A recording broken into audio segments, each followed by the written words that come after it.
Welcome to the Brave Enough Show. It's your host, Dr. Sasha Shillcutt. Super excited to be chatting with you today. This season that we're kicking off is all about stress. And I think it's a very common misconception that you can work full time or work part time even and raise a family or be a human being that cares about your well being or has relationships outside of work and not experience stress. I think stress has become such a normal part of our everyday life, and that it's time that we really learn when stress can be bad, when stress can potentially be good, and how to use it to our advantage instead of living on this constant state of stress. One of the things that I'm really passionate about is honestly helping women take back control of their life. It's a simple concept, but it's actually a lot of work to do this as women. It takes a lot of intention for us to make sure that we stay in control of our calendars, in control of our priorities, that we don't let other people set them for us, because we are so conditioned in our society as we go through our day, our world, our life, even in our own homes, to pretty much be at the beck and call of everyone else's needs. And what happens is our needs go last, our health goes last, our sleep goes last, what we put in our body goes last. We're almost always the last people to eat. We hardly ever sit down to eat. If you watch women running through their day, we take care of everyone else's needs but our own, and it's because we've been conditioned to do that.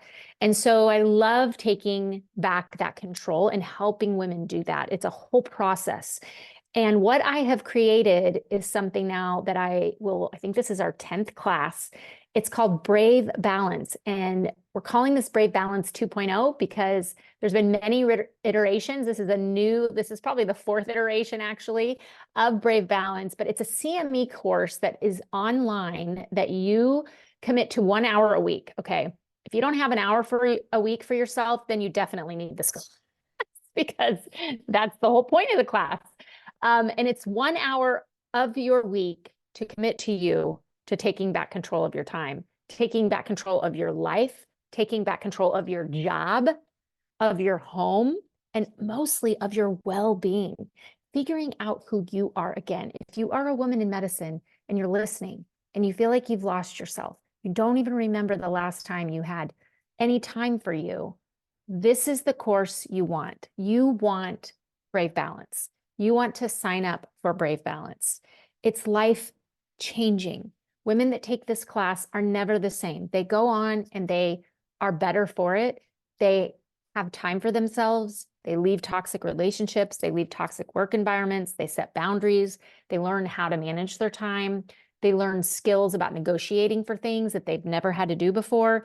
And it's just amazing. You get CME, you get worksheets from me, you get coaching from me, you get lectures from me that you can listen to on demand. So it's super doable for the crazy busy woman physician lifestyle. That is how I created the course.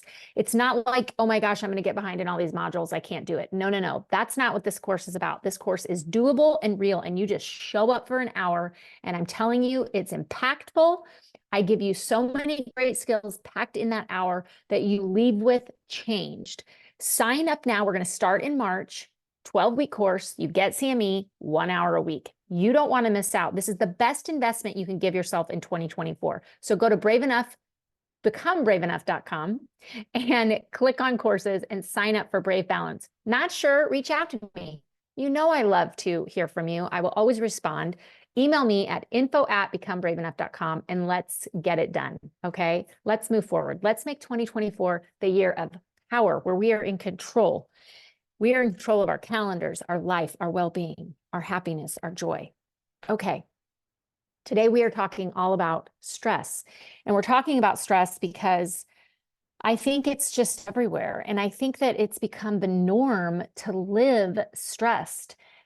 If you're wondering if that's true for you or not, think about how you walk through your day, how fast you walk. Sometimes I will be with my family, like going to dinner or going through Target or going through the grocery store. And a member of my family will say, Mom, why are you running? I'm like, I'm running. They're like, yeah, you're like literally, we're in Target and you're like walking faster than my teenage sons who are, soccer people and run all the time. They're like, Mom, we can't keep up with you. And I realized like, oh my gosh, I'm in work mode. I'm so conditioned to even walk fast that if I get behind somebody walking slow at the grocery store, you would, I'm about to lose my mind. Is anyone else like this? Like, I'm like, what is happening here? Why are you really looking for a vegetable? Who does that? Who has time for that? And then I realized it's me. I am living in a constant state of stress. I'm so used to being at work and just running that and walking that sometimes, stay with me. Have you ever actually walked through the hospital or your office or your clinic or whatever work environment you're in and you're like, I don't have time to smile at that person. If that person stops me and says hi, I'm going to unravel. That is the state of America today. That is the state of our work environment. That is the state of not just our work environment, that is our home life. We talk all the time about the second shift. If you don't know what the second shift is, look it up. It's a phenomenon that's been described now that working women face. You go to work and you work, and then you come home and you go to work, right? And it's that second shift that we've created and taken away our weekend, honestly, and taken away any rest time, leaves us in a constant state of stress. So I want to leave you with 3 things today that I want you to challenge yourself to maybe do one. You don't have to do all 3. Maybe 3 don't work for you. That's fine, sister. Just take one. But I want you to think about, okay, here's 3 tips for me in 2024 I can do to lower my stress. Now, I think about this as acute stress and chronic stress, okay? Chronic stress, I coach a lot of people who have chronic stress. And the reason they have it is because they're either in a toxic environment, they're in a toxic relationship with someone, or they're in a toxic relationship with themselves. And most of the time when we are in that, we either need a coach and a therapist, or we need both to get us out of and help us through and give us the tools we need to get out of that toxicity, that whether that's a toxic relationship, whether that's a toxic environment, or whether we're being toxic to ourselves. There's also acute stress, okay? Acute stress to me is like someone coming in, on fire at work.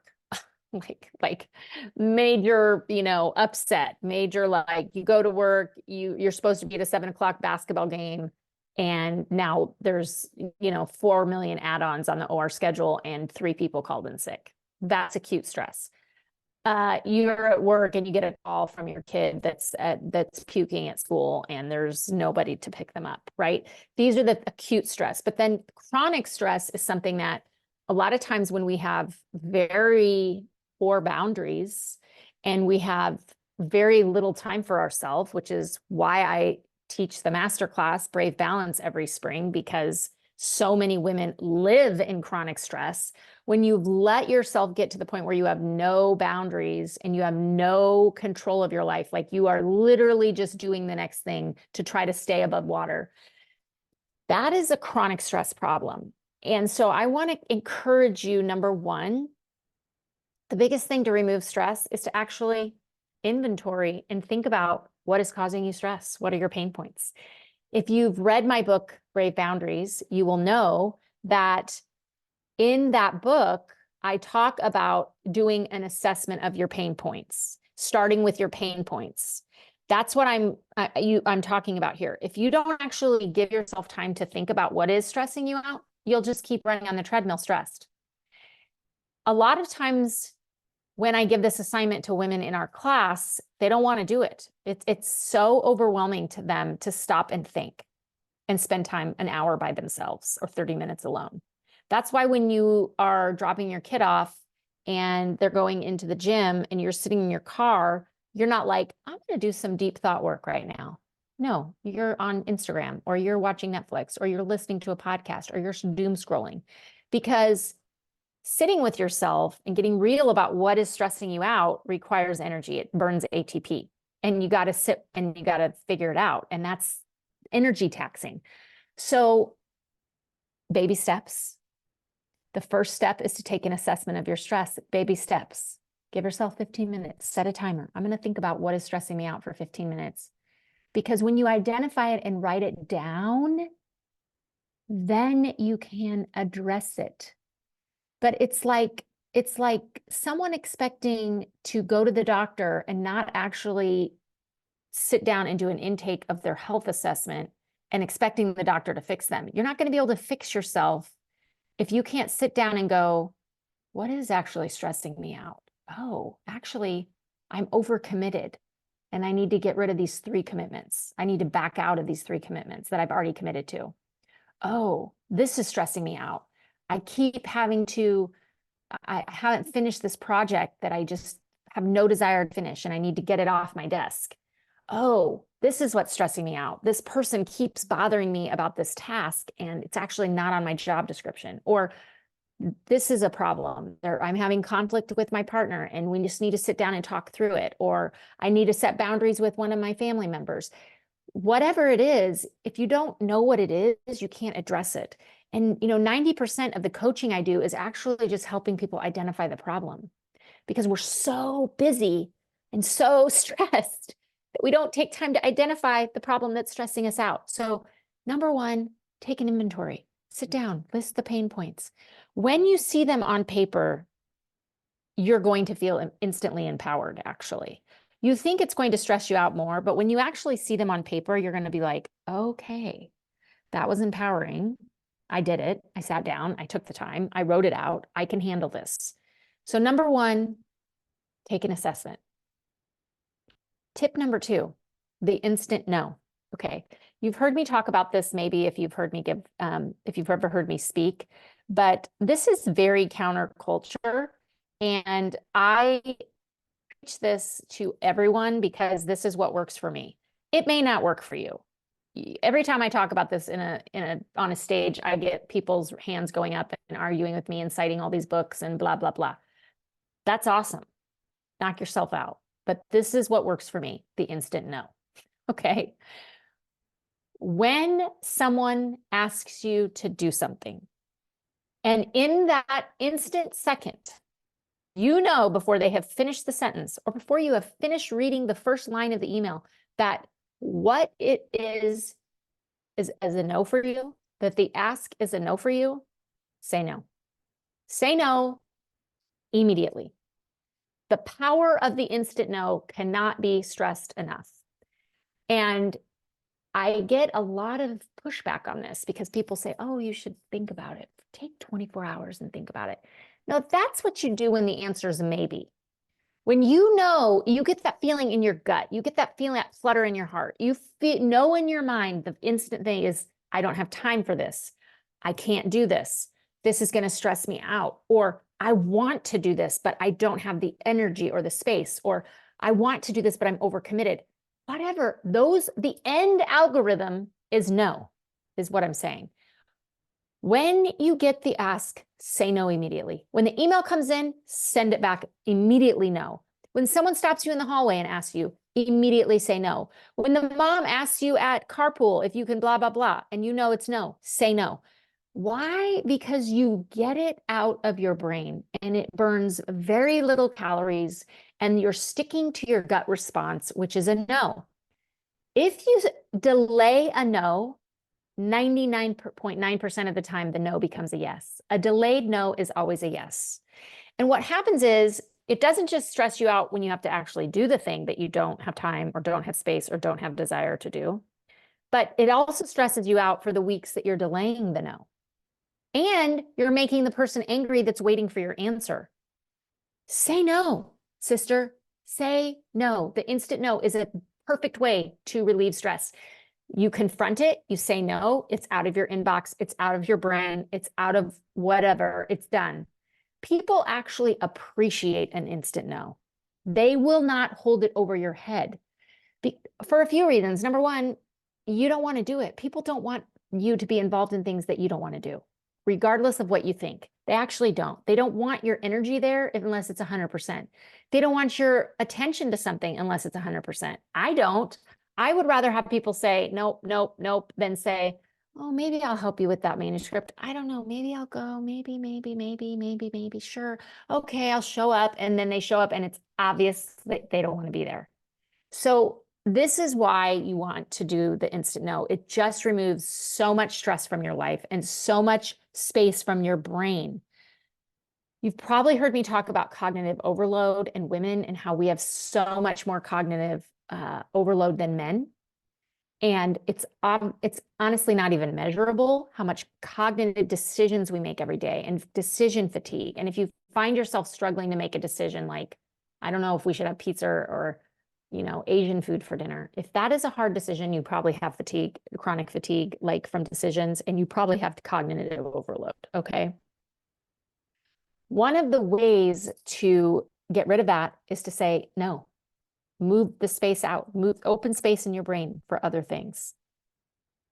Okay, the last tip that I have for you is scheduled recharge. We have this common misbelief that we will rest when the work is done. And we don't schedule recharge. We don't write in our calendar or in our Outlook calendar like 2 hours space for recharge. Call it whatever you want. Call it whatever. But we don't put it in our calendar. And the reason we don't put it in our calendar is because we just think, oh, after I get this done, I'll rest. After I do this, I'll call her and we'll have a cup of coffee. After I get all these, my, holiday gifts done and wrapped, then I'll sit down and drink a cup of my favorite tea and watch my favorite Christmas movie. Newsflash, the work is never done. It is never done enough to rest. There's so much work to be done. There's always a load of laundry to throw in. There's always dishes in the dishwasher to empty. You should always exercise more, right? There's always something more to do.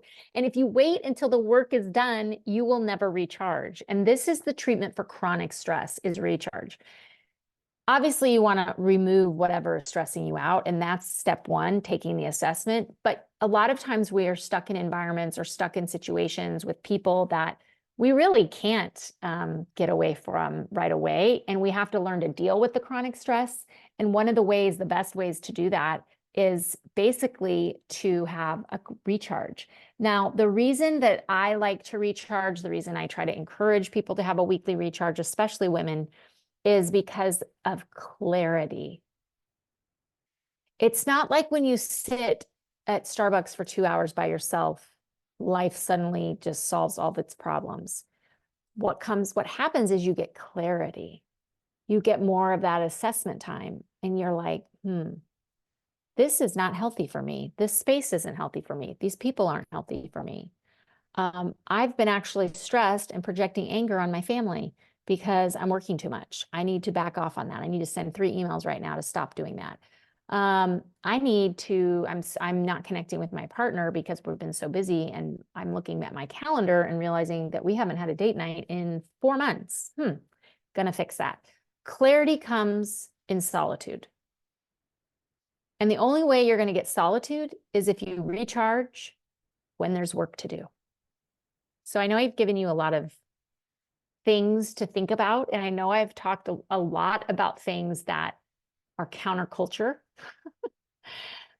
but I'm over here just trying to blow up the norms of society, because the norms are work yourself to death as a woman, serve everybody but yourself, make sure you check all the boxes, work 130, 150% compared to your male colleagues because you got to be respected. Don't stop, rest until the work is done. You can't say no, say maybe for 24 hours, think about it. Make sure you say yes to the things that are, people in power. There's so many false beliefs that society and norms that society puts out there. And what I'm trying to do in this podcast and what I'm trying to do with Brave Enough is really think differently about the issues that we have out there and give women permission to say no, and give women permission to rest when there's work to be done, and give women permission to assess what is stressing them out and change it, and empower women to really take control of their time, right? I want to encourage you, if you're listening and you're like, oh my gosh, I need a reset more than ever. It is not too late to join me at my January retreat. It's coming up. It's not too late. reach out to me. I'm telling you, I just did a retreat in November that I had to move mountains for. This is not normal for me, but I had to cancel like 7,000 things because I decided at the last minute I'm going to this thing. It was the best thing I've done for myself in so long, and I have zero regrets. Zero.